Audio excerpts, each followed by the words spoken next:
Hello. Hi, thank you for joining this session on CRediT.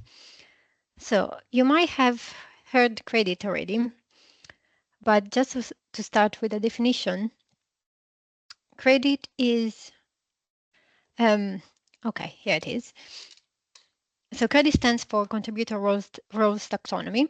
And basically, it is a standardized system that it can be used to recognize and categorize specific contribution that individuals make to a research project or to a scholarly work. And by that, I mean like publications, like articles or books. CRediT was developed firstly in 2012, and there was a workshop kept at the Harvard University. And in this workshop, there were editors and funders and other university representatives. So they came together and they were discussing different issues about academia. And one of the issues that came out, it was that there is a lag in transparency in understanding author contribution according to how authorship is actually represented in publication.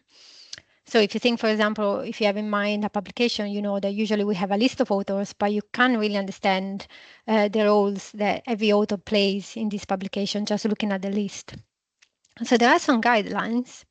There is, for example, so the International Committee of Medical Journal Editors wrote a guidelines. So they came up with 4 criteria that are now they are widely recognized actually. So and these criteria are used to understand how to assign authorship. So, because sometimes there are projects that have multiple people that are working on this project, and then when you arrive at the end of it, you don't know who would you include as an author in the publication.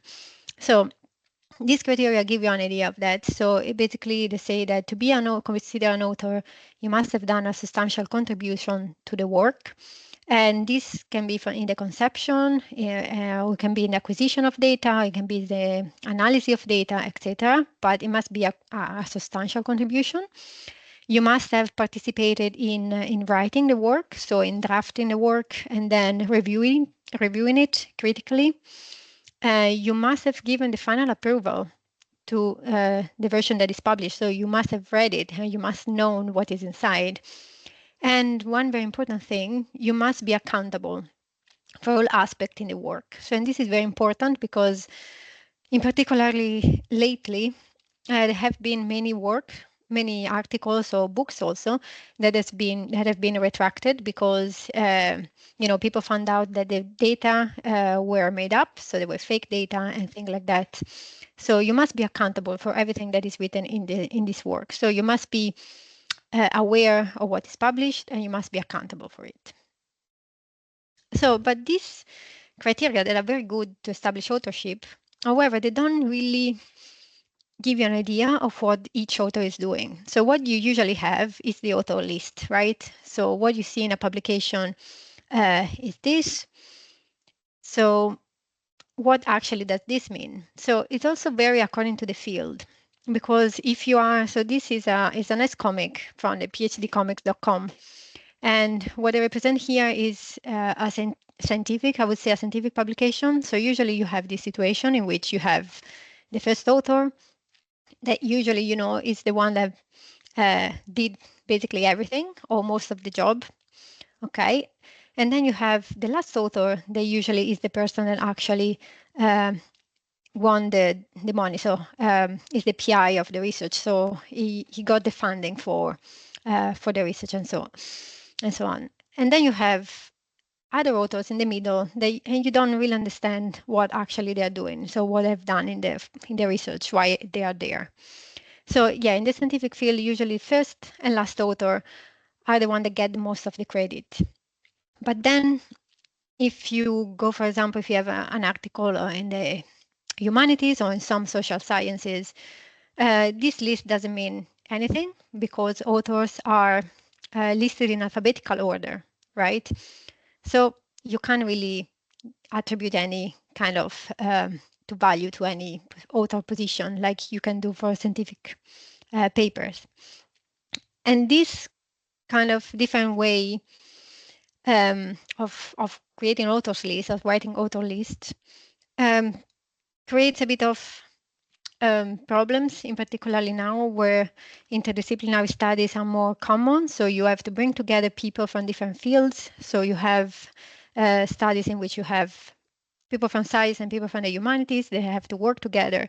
And once they arrive at the end of the work and they have to publish and arrive, and they have to write down the list of the authors, there are a bit of disputes because being first authors means something different in different disciplines.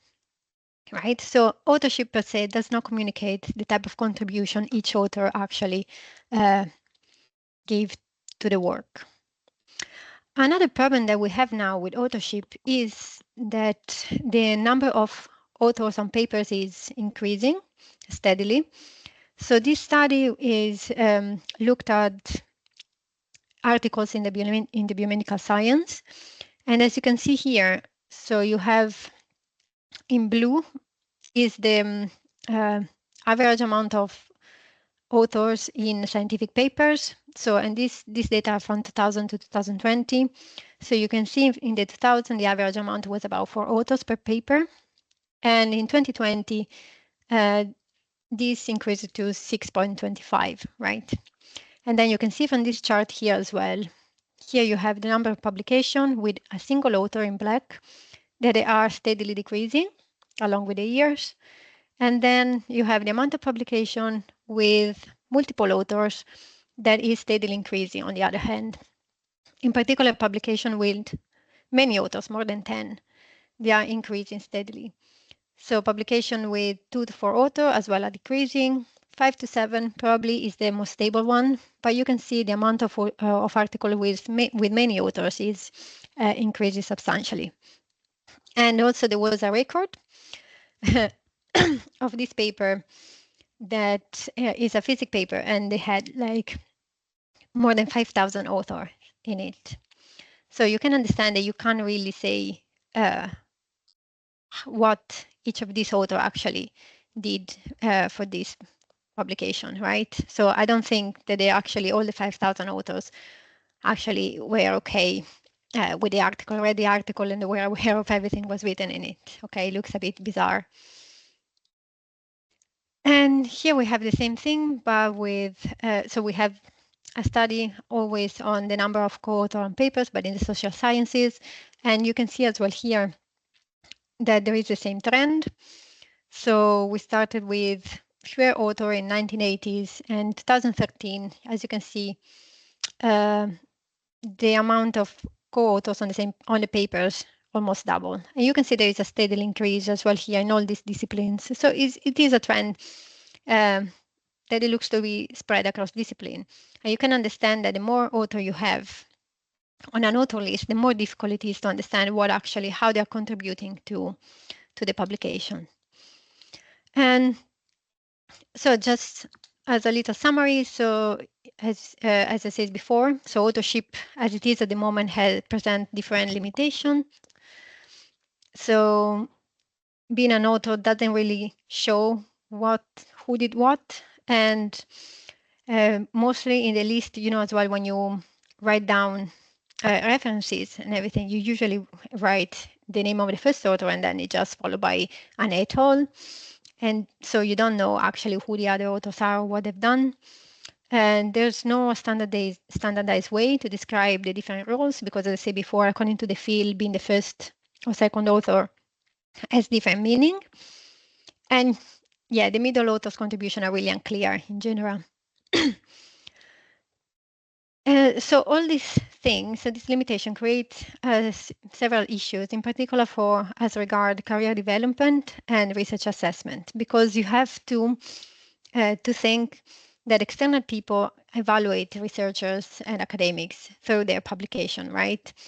So it's very difficult from an employer to understand what are the skills of actually this person. So if you are, for example, the middle authors in many papers, so what do I get from that? So it's really hard to understand the value that you brought to the publication and what are your skills.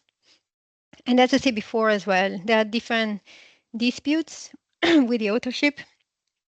because of this importance of being the first author, in particular in scientific papers, this creates a lot of disagreement because maybe someone is up for a promotion, maybe push a bit more to be a first author, so he can actually show that he was the leader in this research.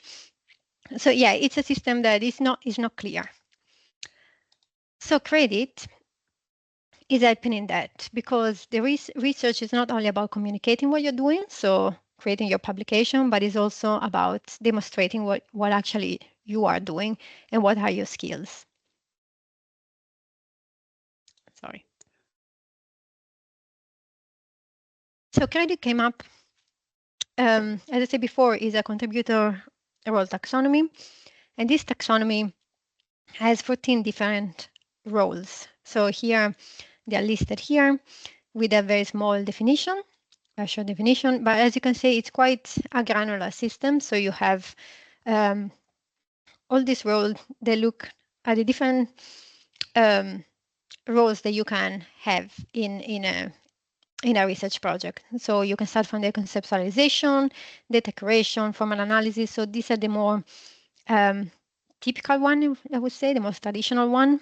But CRediT goes a step further and recognizes as well contributions that are not considered traditional. Like, for example, I would point out the resources here.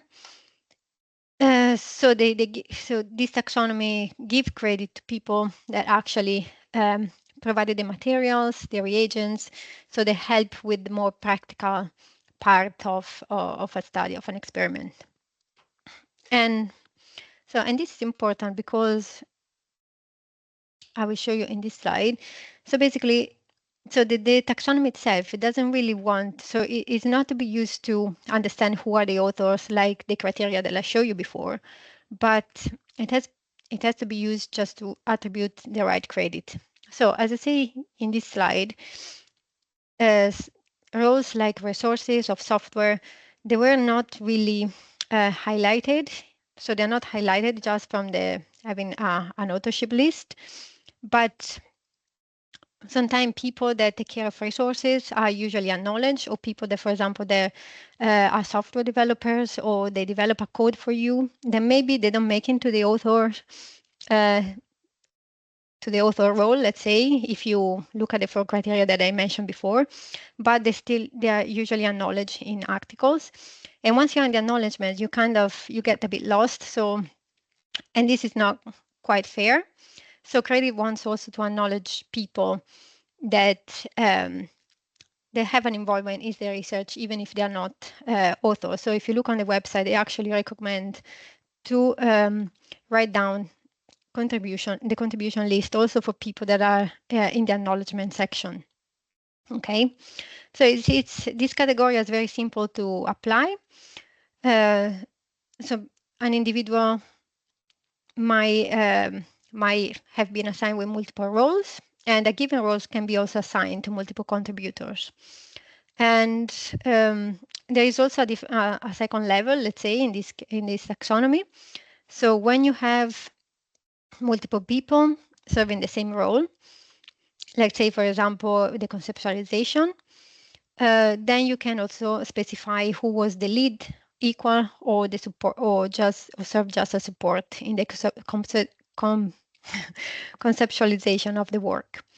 And this is important. For example, let's say you are a PhD student or a postgraduate student, and you're working on your own research, on your own project. So you should be the lead in the conceptualization, right? Because it's your study. But of course, you're going to have a supervisor that is going to guide you in that. So once you arrive to specify the roles, you can specify, for example, that your supervisor was as well involved in the conceptualization of the work, but in a supporting role. So, okay, so just repeating a bit myself, but just to make it clear. So once you use this taxonomy, so basically how it happens, when you submit an article, pretty much at the end, so I would say where you usually have the acknowledgement section, you can add an author contribution section, and you can use CRediT to specify the roles of the different authors. And by doing that, so you make sure that you provide the visibility of this diverse range of research contribution. And so it's really good because, for example, if you are part of a bigger team, you make sure that the contribution of each researcher are actually acknowledged. But I think one thing that's important I haven't mentioned yet is that specifying the contribution of each author is really convenient when you want to start potential collaborations. And I'll give you an example. Let's say, for example, you're reading an article and you find the methods very interesting and you say, oh, I could apply these methods actually to my work. So what you usually do, if you have only the author list, you will have to contact the corresponding author. And then hopefully the corresponding author will be able to put you into contact with the person that works specifically on the methods. But with the CRediT instead, you can identify directly who was the person that that worked on the method and created the method and everything. So you can contact them directly. So it's much easier. And this is a thing that also editors love, because editors, they always have problems to find the correct peer reviewers. But when since they have the CRediT specified in articles, they can actually identify much better academics with specific skills and then contact these academics for specific reviews and stuff. So yeah, and also, as I said before, it avoids and resolve auto disputes, because you have to submit the credits once you submit the paper, so which means that you must have a conversation about the roles of its author before submission. And this is very helpful because it means that you're not going to have problems along the line. Okay, so CRediT, for its many advantages now, is growing a lot in popularity.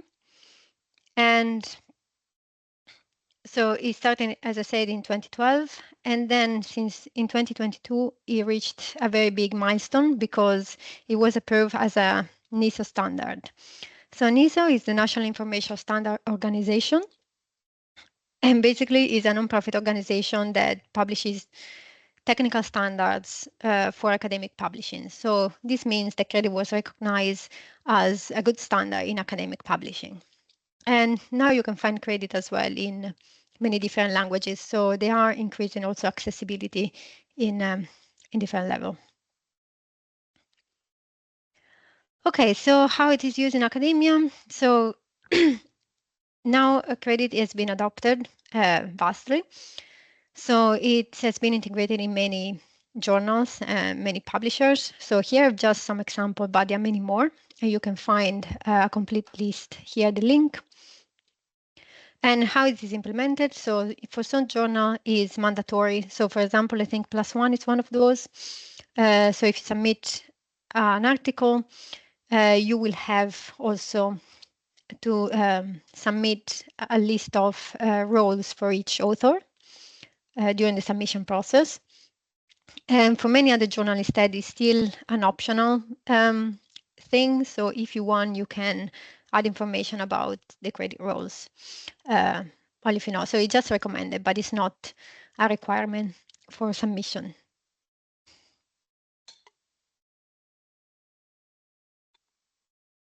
Okay. Also, funders now are encouraging of using the CRediT taxonomy, in specifically in grant proposal, and this because it helps them to better understand the roles played by each team player, each team member. And recently, CRediT has been also integrated with ORCID.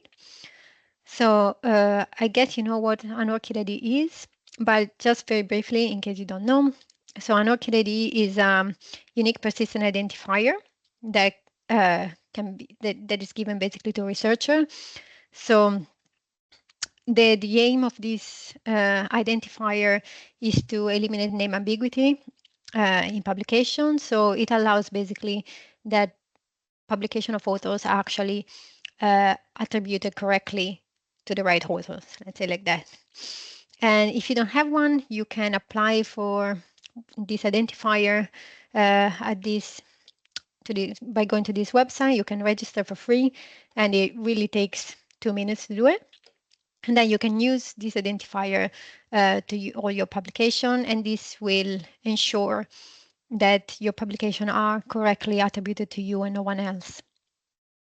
And just a very brief parenthesis, because so you can find much more resources on ORCID on our web pages, and I did another session on how to set up all the profile and everything, so you can have a look at that.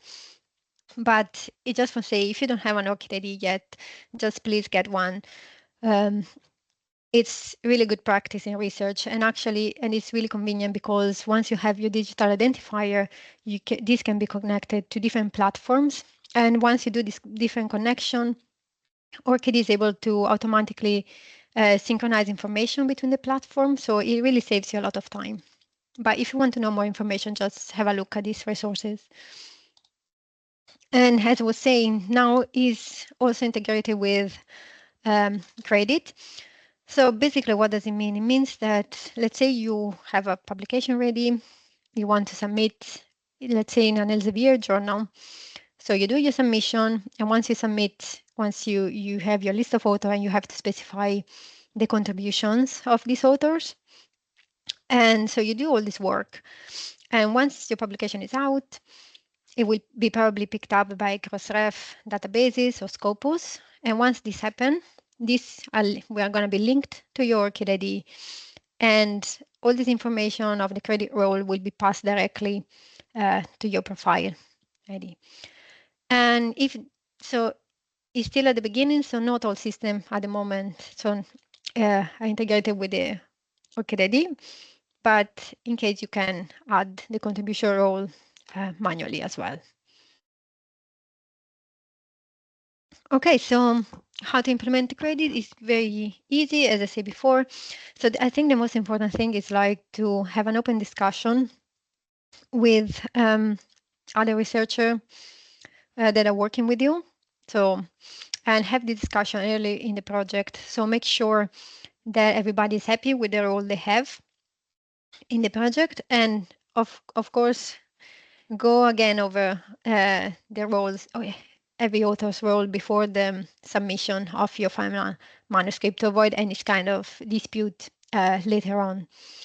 So basically, when you have the draft, the credit roles should be included directly in the draft, and then the draft goes to all the co-authors, and everybody has to approve them, right? Okay, so I'm going to conclude just by showing some example of how CRediT looks like. So this is an example of an author contribution in a publication without using the CRediT taxonomy. So as you can see, you have here the name of the authors, and then they kind of describe what they're doing. So this author, they design, they study, and collect the data, and blah, blah, blah.